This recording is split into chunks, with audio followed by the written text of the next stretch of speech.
Jesus, my cornerstone, I'm standing there with you. Hello, everyone, and welcome to the Stone of Help podcast with the Ebenezer Baptist Church. We got a special episode tonight. I have two men with me here that's a major part of our church. We have Seth Williams and Jonathan Burnham here, and want to introduce a new ministry to you tonight.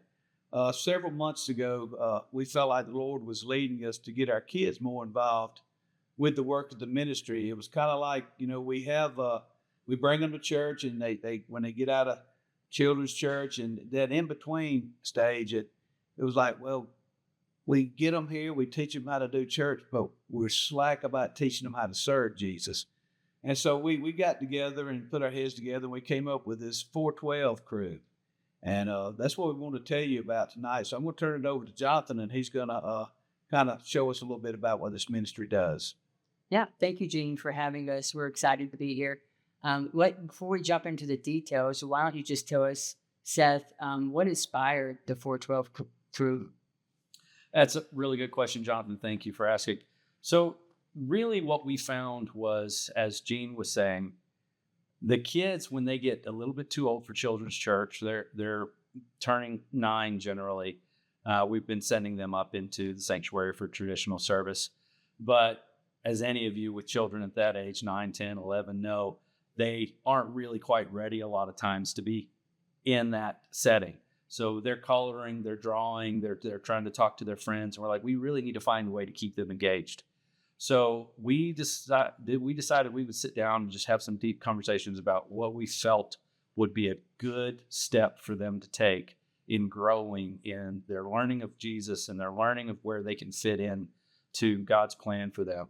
And so in a lot of discussion, the 1 Timothy 4:12 really came to our hearts because it really talks about character traits that we want to build in our youth and gives us an opportunity using that as our focus to really teach these kids about how, even in their young age, they're ready to start learning how to serve and grow both as a Christian and in their service in the church, and then also just helping them develop to be, future disciples themselves. Yeah. And I love how you found a scripture that really tied the kids to the church and really pointed out exactly what the expectations were within the church from the standpoint of a child. So that's awesome. Let me throw this in there too, right quick, if you don't mind. One thing that helps me and I think about too is we're showing these kids that even though they may be young and they're growing, but they matter to the ministry of the church here. As the old saying goes, they're not the churches of tomorrow; they're the church of right now. And I think this will help them to realize that they're not just a kid to go sit on a pew and color a picture. They can be a part of the ministry that we have going on. I think that's really special. That's right. Yeah, I agree with that. And my kids love it, so I know it's really turning them into disciples for the Lord. So. One of my favorite parts is when we came up with the groups and the different teams that are associated with the 412 Club. Can you tell us a little bit about those? Absolutely. So I think one of the key things is when you're talking about 9, 10, 11-year-old children is finding the right places for them to start serving, finding the right places where we can teach them to grow both their confidence and their understanding of how even the smallest tasks that take place in and around the church are important to the overall function of the church. So we really wanted to think about ways that we could grow them, grow their character, grow their confidence, and then also teach them how to respect the house of the Lord. So we've broken them into 3 different groups. One group is our care and cleaning group. They really support keeping the church ready for guests. It's the things we need to do to be welcome, to be ready to serve. We'll talk about what some of those things might be.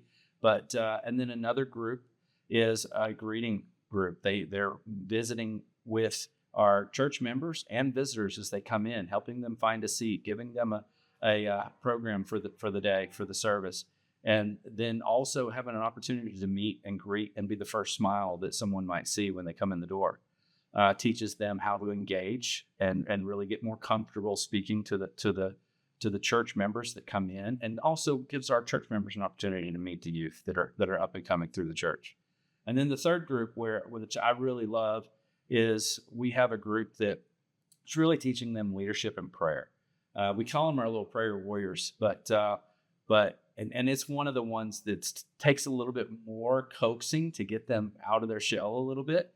But it's a skill that even many of us adults struggle with. And that is, we're teaching them to pay attention to requests and needs around them, keep a journal, and then also we're having them meet in private. That team meets and they're praying before the service each Sunday. And then we're also giving them the really challenging aspect of now starting to speak in front of the church by sharing children and youth program related messages about what the new upcoming events and things are going to be. So they're sharing those updates at the beginning of service as well. So they're getting out there to do public speaking in addition to everything else. Yeah, and I think that's a good aspect of it. It's funny, children are all about talking until you speak in front of a group of people, and they get quiet real fast. Grown-ups got a dose of that as well. They do. They absolutely do. Since this started, what kind of growth have you seen out of the kids? It's actually really, really funny because to your point, you're right. Some of these kids are really in their shells.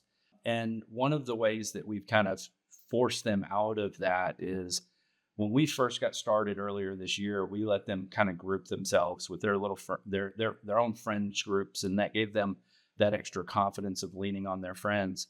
And we rotated each team through each of the 3 different assignments 1 month at a time. They stayed in those assignments. But then we just recently kind of redistributed them into new groups. And one of the funnest parts of that was, without even planning it, we decided to set 3 different kids as not only parts of new teams, but as team leaders and let them choose their new team. And so that also teaches them the responsibility of leading their fellow teammates and making sure that their accomplishments and tasks get done. And it's really funny because some of the kids at the beginning really don't want that extra layer of responsibility, not just having the role of the job, but now being the leader of the team for that job. But, we're really seeing them step up. It's like kids want and need to have more responsibility, and they feel like they should be given it. Now we're teaching them how to earn it and then earn the respect from accomplishing those tasks. And it's like, if you give it to them, they will take it and they will run with it. But if you are afraid to give it to them, then I think we're just guilty of holding them back. Yeah. And to their credit, when we first started, they were very excited for the jobs that we had, but now they're biting for more. They want more, and they love that responsibility that we keep adding to them. So I think it's fantastic. Yeah, it's a blessing. I know that most of with all the stuff that goes on in the morning service, and then at the end of it, I'm usually at the door. But as I look in and I see the kids coming back up, and they start right here working on straightening up the pews, picking up trash, and they've already got their own routine where they come up here and do it. I'm excited to see that because that's going to be ingrained in them, and as they continue to grow and have more responsibilities, they already know how. Honestly, they already know how to do things that some adults have not figured out in church yet. I think that's a really good segue to one of the other hopes that we can do with this. We all know you know it in your workplace, you certainly know it in the church. Anytime you're a part of a group and you need people to kind of take ownership and step up and volunteer or just seek opportunities to find places where they can help. A lot of times the same people are taking 4 and 5 and 6 different roles of where they find places to help. And then many people aren't really getting engaged, or they're really uncomfortable engaging. And what we hope that this accomplishes is that this group of youth that's coming through it now, as they grow, they start seeing those opportunities and asking to participate, being more comfortable because of what they learned from this to say, I'm old enough, I'm smart enough, I'm strong enough, I'm confident in myself enough that I can step in there and I can help with whatever that task may be. So really teaching them not only to serve, but to seek opportunities to serve. And Pastor Gene, how has the congregation accepted this? Have you seen a change in the acceptance of it? I know our church is very, very passionate about the kids. But how do you see them accept this? Yeah, I think most of them are impressed by what they're doing, and are excited to see the kids growing and learning how to serve. And as I said earlier, they're learning something now at their age that some of us didn't learn till we were already adults. And it excites me to see it as well because they're going to grow up, they're going to get out of high school, they're going to go to college, and hopefully we've poured into their lives here enough that when they go to college, they find a church to go to while they're there. And then once they do that, then they automatically know, now how am I going to serve Jesus here at this church? Right. Mm-hmm. And I think when with Seth and I were talking about that, that was part of our heart's desire is for them to, as they grow and gain more, to understand. I just don't go to church. I'm part of the church, and they learned that early on. It's great. So I think our church families embraced it, and they like seeing them serve. That's awesome. I think it brings up another one of our founding points that we were seeking as well, is that a lot of studies have come out now, to Gene's point, when children leave high school, they leave home, they go to college, they leave their family, and they're independent on their own. A lot of them will find a youth ministry in and around their new college or where they move to. Many won't. But then even when they do, the kids that engage are more likely to stay. There's a huge drop-off of children staying in the church, and a lot of people don't return until later in life when they start their own families and other stages where they feel drawn back into the church. But there's a big drop-off where a lot of the young adults leave the church. And we learned that the more you engage with the fellowship and the community of the church itself, as opposed to just showing up, attending a sermon, and then leaving, if you're engaged and you're part of the family of the church, you're more likely to participate and stay and really become involved. Yeah, It's true. that is true.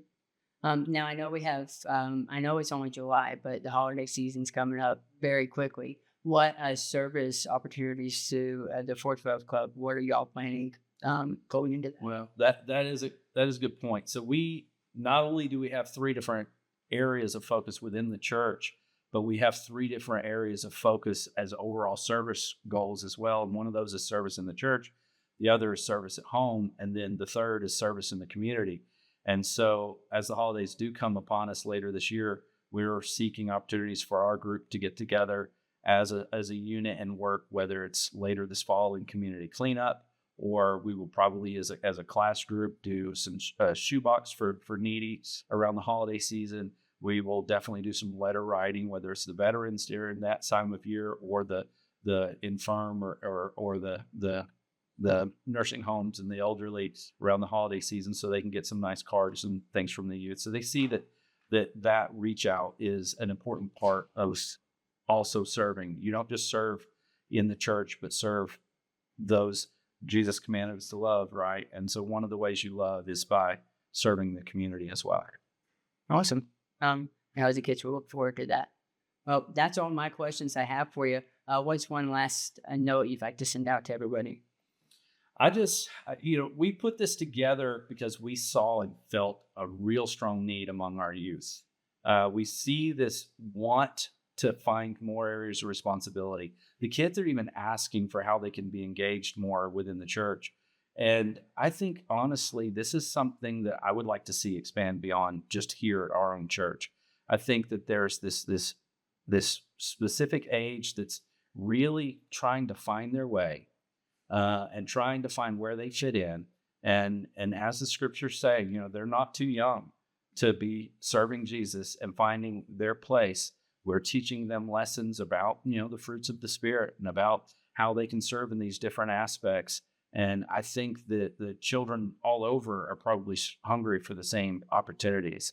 I love to see it continue to grow here, and then love to see others looking to do something similar in their own churches. Yeah, there's one other aspect I want to put in there as well. There's one Sunday a month, the kids gather together, correct? And they taught by a different person in our church. That's on right. different topics. Then the rest of the week, they also be in our service. So they'll be out one one Sunday a month doing that. And I think that's vital too, because number one, we're going to have other members of our church involved in teaching and discipling them through that. That's right. And I know I get a Sunday that I get to do that as well, so I'm looking forward to that. But I think that's another way to for the people in our church to get to know them individually as well. Yes. Yeah, I agree with that. And we just had our first teacher this past Sunday, and she did a fantastic job. And the kids really latch on to the different views from everybody. We've all got the same views, but different forms of teaching. So it's really neat to see that. Well, I want to thank both of you, man, Seth and Jonathan, for not only for coming on tonight and tell us about this ministry, but all that you do for the Lord here at our church as well. And you've been a blessing since you've come to join us as well. And I want to thank you for joining us tonight for the Stone of Help podcast. If you like this, well, we ask you, if you would, to like and subscribe to it so it can get pushed out before more people.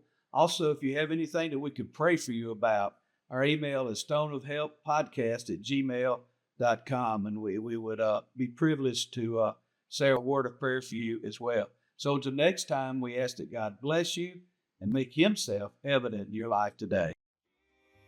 Jesus, my cornerstone, hold me when I'm weak. Jesus, my cornerstone, you're the rock beneath my feet.